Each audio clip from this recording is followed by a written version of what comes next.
Şimdi yaşam şöyledir.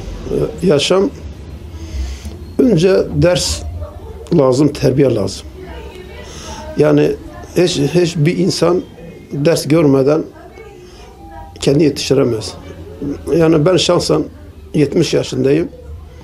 Oldu bir iki sene Taş Cami'den hocanın dizinin önünde oturuyorum. Biraz şeyle öğrendik yani. Bizim köyde hala da yani şey yoktur. Yani böyle dürüst alim yoktur. Birkaç, 3-4 tane okudular. Ondan başka ben inan ki desem belki kimse doğru dürüst yani hakkıyla namaz kılması bilmiyor. Evet namaz kılıyor. Nasıl namaz kılınır? Farz nasıldır? Sünnet nasıldır? Vacip nasıldır? Müstahab nasıldır? Sen dese kimse hala da bilmiyor. Şimdi bu insanlar önce eğitim lazım. Önce terbiye lazım. Bir Allah'ın dostu böyle söylemiş. Doğru şey güzeldir fakat doğru şey ondan daha güzeldir. Erkeklerin utanması, haya sahibi olması güzeldir. Fakat kadınların utanması daha güzeldir. Herkesin adaletli olması güzeldir. Fakat idarecilerin insanlara yöneten durumda olanların daha adaleti güzeldir. Yaşlıların tövbe etmesi güzeldir. Fakat gençlerin tövbe etmesi daha güzeldir. Zenginlerin cömertlik olması güzeldir. Fakat fakirlerin cömert olması daha güzeldir. Şimdi edep tabi önceden adet vardı. Yani adet yani sen dese günah nasıl günahdır, nasıl Allah insandan razı olur. O yoktu. Fakat bir şey vardı, bir usul vardı. Mesela bizim kadınlar mesela o zaman yani kendine erkekler saygı sevgisi vardı, kalkması, oturması vardı, insanın yanında hatta yemek de yemiyordu. Belki hala da öyledir.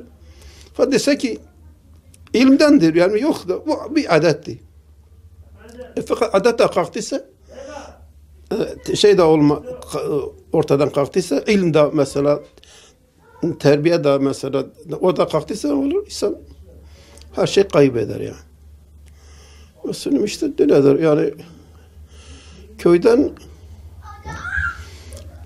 hayvanla uğraşıyorduk işte bahçeyle uğraşıyorduk. Fakat hala da ben şimdi bu sene gittim bakıyorum o cehalet hala da o cehalet vardır. Şimdi tebliğ yok yani yetişen insan yani yetişen genç yok bizim köyde tabii belki çevrelerde vardır. Fakat maalesef bu insanlara yani eğitim lazım. Yani her şeyden eğitim lazımdır. Öğrenmek lazım, okumak lazımdır. Sen bir şey okumazsan, sen bir şey bilmezsen, şimdi sen bir şey okumazsan sen onun adını ne anacaksın ki? Bir yerden yatıyorduk ki mesela insan hiç orada yaşayamaz. Fakat benim hanımın hiçbir gün benim anama babama karşı demedi ki yani burada bu yaşama yeri değildi, bu yaşama yeri. Fakat edepti yani dese öl kalkar. Mesela erkekler görseydi kalkardı böyle konuşmazdı. Mesela hala da mesela gelini biliyordu. Büyük küçük günü biliyordu. Fakat şimdi bakıyorsun bir aylık gelin evi beğenmiyor. O yatak odası beğenmiyor. Senin hayatını beğenmiyor. O zaman öyle yoktu. O zaman yani öyle edep vardı ki açta ölseydi kimse demezdi ki yani ya böyle olmuyor ya böyledir ya böyledir. Şimdi başka o zaman tabi böyleydi. Şimdi önceden diyeyim saygı vardı. Mesela kaynana gelin haddini biliyordu, kaynana haddini biliyor. Tabi gene o da şeydedir ha. O da gene insanın fıtratındandır. Yani o da mesela ana baba çok önemlidir. Mesela fakat yani mesela o önceki 5 tane gelin bir evde idare ediyordu. Hatta ki mesela kayınbabası demeseydi seni ayrılacak. Hiç kimse demiyordu ki yani ben ayrılıyorum ya ayrılık gidiyorum ya böyle olmaz. Fakat şimdi hala gelin evdedir diyor beni ayrı götürüyorsun oluyor. Olmuyorsun olmuyor da. Önce de öyle bir şey yoktu. Önce de 5 gelin hatta ben bir şahit olmuş bu Elazığ tarafından bir tane bir köçerdi. dayılar, yeğenlerin, çocuğun, amcanın çocukları hala bir evde yaşıyorlardı. Öyle değil. Şimdi hala evdedir diyor. Benim kızımı ayrı götürüyorsun. Ben veriyorum. Ayrı götürüyorsun diyor. Ben vermiyorum diyor. Ben işte önce de değil falan. Şimdi de sıkıntıdır. O zaman sıkıntı yoktu. Şimdi önceden yani bir çorbanız olsaydı, bir kuru ekmesi olsaydı herkes şükür eder. Şimdi şükür mükür ortada kalkmış. Ha bir zenginlik, ha şu, ha bu, ha bu, ha bu daire, ha araba. İşte önceki hayat kolaydı. Şimdi çok zor olmuş. Şimdi tabi gerçekten de yani Allah'a inananlar, Allah'a şükür da yani çalışan arkadaşlar, Allah'a inanan, peygambere inananlar, onlar hariç, onlar müstesna, onlar gene inşallah öyle devam edecekler. Yani bir insan eğer çocuğu dünya getirmişse ona eğitim vermeye mecburdur. Yani vermese Allah'ın şeyinden sorumludur. Yani insan çocuk hayvan mı getirmiş mesela dünya? Bu sabahleyin ben taş camiye gittim. 30 tane çocuk gelmişti. Sonra hoca sordu. Baktım hep değişik isimler. Ben ne tahmin ettim bunlar hep yabancıydı. Baktım sorduk hep Suriyeli, Afgan. Suriyeli, Afgan. Yani Türkiye'den Kürt olsun, Türk olsun. Bir tane çocuk yoktu. Yani ben böyle çok tuhaf kaldım. Çok da bana tesir etti. Şimdi bu bizim çocuklarımızı hiç böyle başıboş bırakıyoruz. Eğitim vermiyoruz. Yarın da bizim başımıza bela olur. Şimdi ya tinerci olur. Yanlış yoldan gider. Ana babaya saygı göstermez. Sahip çıkmaz. Onlar acaba bu babanın suçu midir yoksa çocukların suçudur? Yani bunları da bilelim yani. Ben yetiştim. Başka bir köyden geldiler.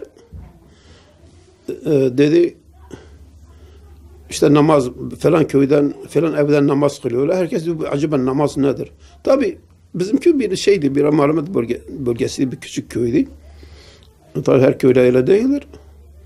Fakat işte yani her şey yani bilgiyle oluyor. Yani eğitimle oluyor. Yani hocaların şeyle oluyor. Yani tebliğle oluyor. Yani kim ne kadar tebliğin varsa yapsın yani öyle kuru bu din böyle ayaktan kalmaz yani. Her şey mutlaka tebliğ lazımdır. Babam da çok sağlamdı. Yani babam çok haram çok dikkat ediyordu. Lakin bilgisi yoktu. Yani namaz kılıyordu. Ben şimdi düşünüyorum. O namaz da yani bir duayla da yani gerçekten o namazımla Allah kabul etsin yani. Fakat adam yani sağlam adamdı. Şimdi çevrede herkes şimdi hala seviyor. Yani sözünden, ciddisinden fakat hatta benim Allah rahmet eylesin çok haramı çok dikkat ediyor. Tabii biz hayvancılık yapıyor. Yani ekinler yerinde hayvanları götürmüyor. Hep dağa götürüyor. El alem diye şeyine giriyor yazıktır diyor, günahtır diyor. Ders bileceği şimdi insanın başına ne gelse önce insan kendinin şeyini kontrol etsin. Yani eğer sen başına bir iş geliyorsa hele bir düşün, bir araştır. Sen o işini yani olmasın ki senin hatandan o senin başına gelsin. Yani herhalde bilmiyorum ben bir iş benim başıma geldi. Bir hatanın yüzünden ben diyorum o iş başıma geldi. Fakat ondan sonra mesela ben terörle benim peşime çok geziyorlardı. Köyden bir düşmanlık oldu. Onlar benim peşime geldi. Fakat ben onlardan doğruydum. Hiç bir gün de ben şüphe etmedim. Bir gün de bana bir şey olmadı. Fakat hayatımda bir sefer hata yaptım. Büyük bir acı benim başıma geldi. Fakat nasıl o olayın başına gittim, o benim yaptığım suç sanki film gibi ben gözüm önüne geldi. Ben dedim ya Rabbi dedim. Ben yaptığım şey benden yani bu benim hatadan benim başıma geldi. Yani tekrar o da istiğfar ettim yani. Şimdi bir insan ki eğitim görmese, cemaat görmese yani dese ki kendi kendine bir şey olmuyor. Sen benden iyi biliyorsun. Şimdi kendi kendine şimdi sen bir şey görmesen, şimdi mesela desen ki Zazaca konuş. Sen konuşabilirsin. Çünkü Zaza içinde yaşamamışsın ki. Şimdi eğitim, terbiye ya biz görmedik. Ben zaten şunu söylüyorum. Herkes yanına söylüyor. Ya elimizden geçti. Bari bu gençlerimizi yani yetiştirelim. Yani bu sorun çok önemlidir. Yani kim mesela diyor ben yaşayayım, ben şey olarak yaşayayım, yani huzurum olsun.